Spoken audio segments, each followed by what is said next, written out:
बोलो विष्णु भगवान की जय। कार्तिक महात्म की जय। तुलसी माता की जय। ओम नमो भगवते वासुदेवाय। ओम नमो भगवते वासुदेवाय। वासुदेवाय हरि वासुदेवाय। कृष्ण देवाय प्रभु कृष्ण देवाय। ओम नमो भगवते वासुदेवाय। ओम नमो भगवते वासुदेवाय। वासुदेवाय प्रभु वासुदेवाय। कृष्ण देवाय प्रभु कृष्ण देवाय। ओम नमो भगवते वासुदेवाय। बोलो विष्णु भगवान की जय। नारद जी बोले, हे राजन, अब मैं कार्तिक के व्रतों के संक्षेप में उद्यापन सुनाता हूँ।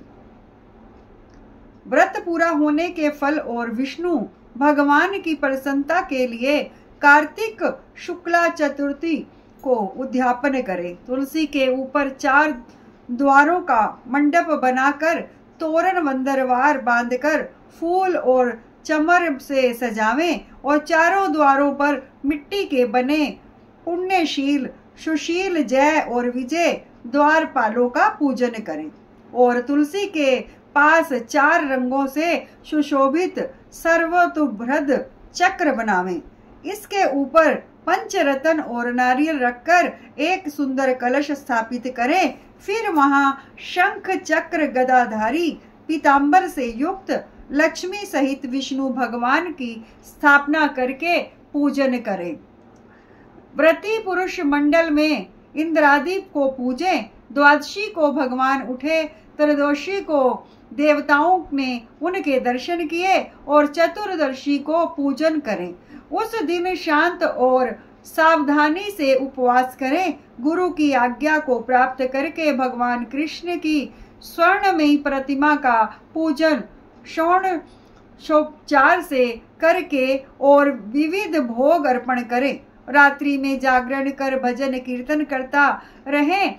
प्रातः काल उठकर नित्य नैमित्तिक कर्म करें। पश्चात हवन करें। ब्राह्मणों को भोजन करावें। धन का लोभ छोड़कर यशाशक्ति दक्षिणा देवें। उपवास कर ऐसे वैकुंठ को पावें।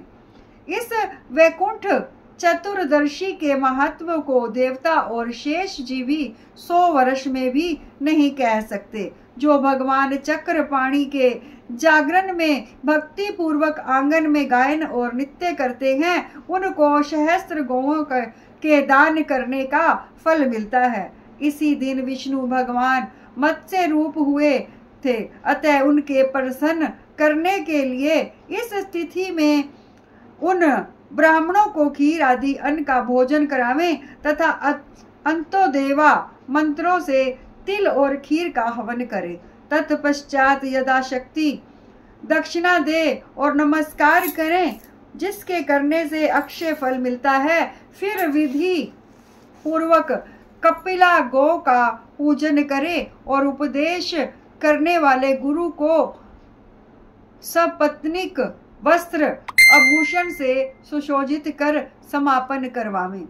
प्रार्थना मंत्र से आपकी प्रसन्नता से मेरे 7 जन्म के पाप नष्ट हो जाएं और मेरे मनोरथ सफल हों और मरण उपरांत मुझे विष्णु लोक की प्राप्ति हो। ऐसे उन ब्राह्मणों से क्षमापन कराकर और प्रसन्न कर पूजा की सामग्री गो के समेत गुरु को निवेदन करें। फिर अपने बांधवों सहित स्वयं भोजन करें।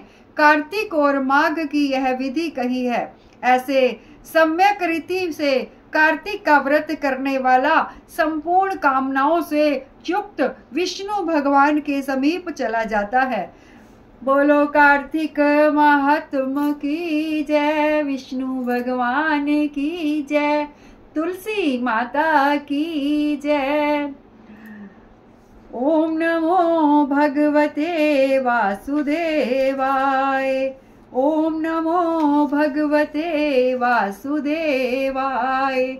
वासुदेवाय हरि वासुदेवाय, कृष्ण देवाय प्रभु कृष्ण देवाय। ओम नमो भगवते वासुदेवाय। ओम नमो भगवते वासुदेवाय। ओम नमो भगवते वासुदेवाय। बोलो विष्णु भगवान की जय।